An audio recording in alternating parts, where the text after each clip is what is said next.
Yeah, joy don finally land for my domot, and e no come alone o. E carry 3 smartphones wey just enter market come for review. The joy come with jara, and I no even wait to unbox the phone. But no worry at all, I go torchlight the matter and give you unboxing experience and sama you with better update about this 3 device. I know say you be the one that say which phone e go be. Na Xiaomi Redmi Note 14 series. I be the one that say which one of this phone go win trophy, because them be the same model but different category and performance. I hope say your seat balance well because this video go touchlight the matter and give you better update about this 3 device. My name never change. I be Tech Bobo. My mission na to always give you correct gist about tech wey sabi, so you go fit enjoy wetin you dey buy. For the Redmi Note 14, we get rubber case, SIM ejector pin, 33-watt charger head with Type-C USB cable, and the phone wey be the koko. For the Redmi Note 14 Pro, we get rubber case, 45-watt charger head with Type-C USB cable,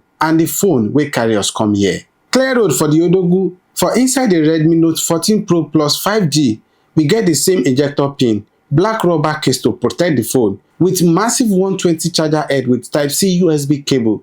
Now wetin the 3 phone look like be this. Now, make we enter the market, because we no come here to play. Most people go like to know the price of the phone wey they wan buy, so their mind go fit touch ground.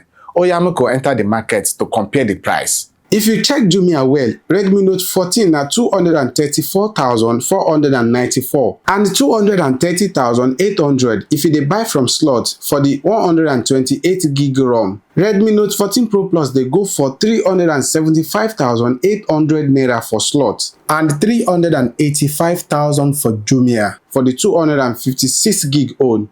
Redmi Note 14 Pro 5G na 850,000 naira for Jumia and less than that for slot. But make you know say price different based on the RAM and the ROM of the one wey you wan buy o. As you know say better soup na better assorted meat and fish na im kill am.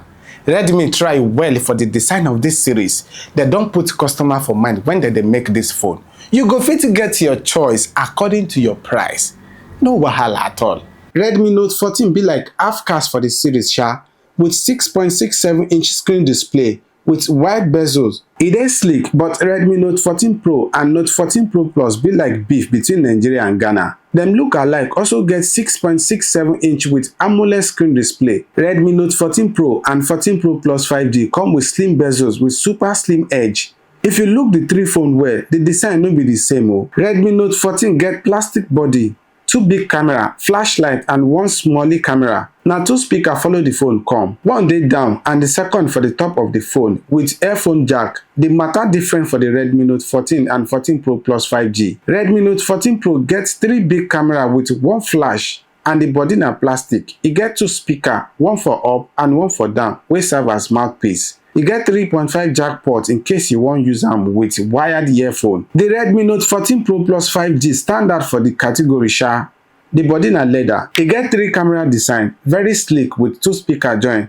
One dey top and one dey down. For the SIM tray, you go fit use 1 nano micro SIM and e support SD card too. Redmi Note 14 Pro supports 1 nano SIM card and SD card. Redmi Note 14 Pro Plus 5G go allow you to use 2 nano SIM card and eSIM. No space for the SD card o. The 3 series come with different storage capacity with better design based on which country you dey live. The next na the display. Redmi Note 14 come with Corning Gorilla Glass 5 with 120Hz refresh rate with IK display, 6.67 AMOLED display, 1800 nit peak brightness. Redmi Note 14 Pro gets 6.67 curved AMOLED display with 120Hz refresh rate with 3000 nit peak brightness. For the Redmi Note 14 Pro Plus 5G, it gets 6.67 Corning Gorilla Glass Victus 2 with 1.5K curved AMOLED display, 120Hz refresh rate and 3000 nit peak brightness. The 3 phone come with in-display optical sensor with always-on display. Them get different screen resolution. Redmi Note 14 na 1080 by 2400 and e weigh 169 grams. Redmi Note 14 Pro resolution na 1220 by 2712 and e weigh 190 grams. And the Redmi Note 14 Pro Plus 5G get 1220 by 2712 and e weigh 210 grams. The screen will give you better quality when you dey watch videos and playing game. Redmi Note 14 get IP5 for water and dust resistance. Redmi Note 14 Pro get IP6 for water and dust resistance. The 14 Pro Plus 5G get IP68 water and dust resistance. IP54 mean say your device no fit hold plenty dust and water splash. IP64 na upgrade and e go fit hold dust and water splash from any direction for your device. IP68 better pass but no be the best sha. E mean say your device fit stay 1 meter for 30 minutes. Anything wey pass 30 minutes go turn super story wey be say you no go fit share sha. Xiaomi talk say dis 3 device dey tough and durable and dem fit handle everyday struggle from scratch and drop protection wey go secure your peace of mind. Now, make we talk about performance. Dis 3 phone get different chipset according to how dem take sama dem enter the market. Redmi Note 14 come with MediaTek Helio G99 Ultra processor. Redmi Note 14 Pro come with MediaTek Helio G100 Ultra, and the oga patapata Redmi Note 14 Pro Plus 5G carry shoulder with Snapdragon 7S Gen 3. This chipset just enter market and Xiaomi don secure slot for us. Make we no lie, one thing wey I know say Nigerians like for device na better performance. With this kind processor wey Redmi Note 14 Pro Plus 5G carry come, just mean say Xiaomi don ready for Nigerian people. For the storage capacity no be the same. The one wey dey with me na 8GB RAM and 256GB ROM. The Redmi Note 14 Pro na 8GB RAM with 256GB storage capacity. The Redmi Note 14 Pro Plus 5G na 12GB RAM, 512GB storage capacity. Wow! No be small thing. I know say nobody go fit talk say dem no see better phone for their daily hustle again o. The phone dey respond well well. The speaker quality na good option too. Make we hear am play. Una don hear say plenty fine smartwatches dey market wey cost arm and leg. E don happen.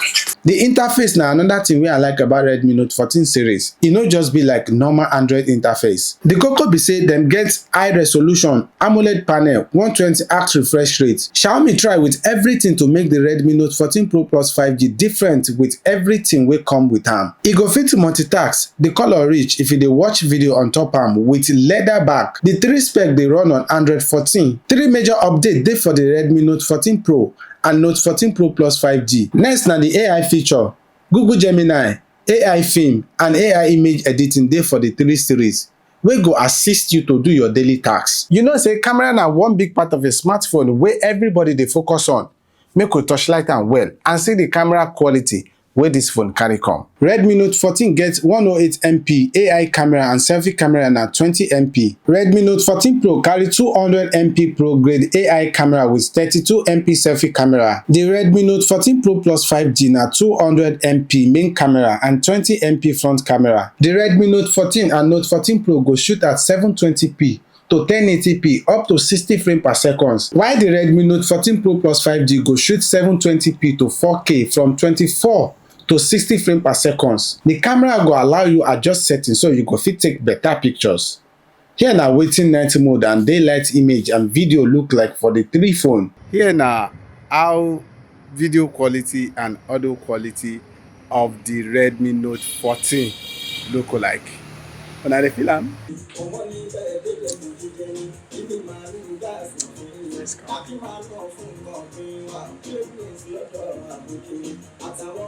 My people, now waiting the audio and video quality of the Redmi Note 14 Pro Plus look like be this. All of them get 1.7 aperture with 120-degree ultra wide secondary lens for Note 14 Pro and Note 14 Pro Plus 5G. With all the features wey I don mention, shey the battery capacity go fit carry them?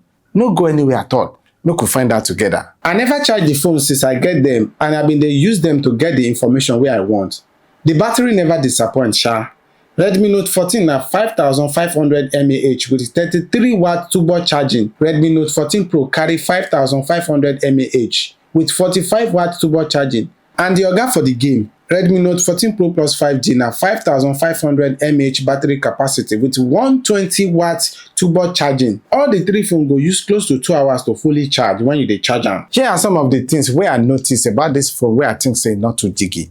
The fingerprint sensor na optical. Ultrasonic for better, especially for the Redmi Note 14 Pro and 14 Pro Plus. Ultrasonic dey respond fast compared to optical. Another thing be say e get too many apps wey follow the phone come wey no go dey useful to you. And all these apps just carry chest down for the phone, dey chop space. I for like make the battery capacity of the Redmi Note 14 Pro and 14 Pro Plus be more than 5000 mAh.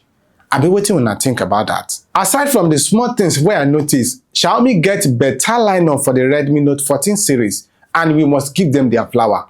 Hey, oh boy, bring that flower wey dey near you, dispatch am to Xiaomi office for giving us better device. Na so we see am today for the Redmi Note 14 series. My name na Tech Bobo, your gadget plug guy wey dey give you better gist about gadget wey sabi so you go fit decide and get value for your money. I know say you get plenty things wey you wan talk about this phone. Oya collect mic, yarn your mind. I go dey comment section dey wait you. Sha remember say freedom after speech no dey this region o.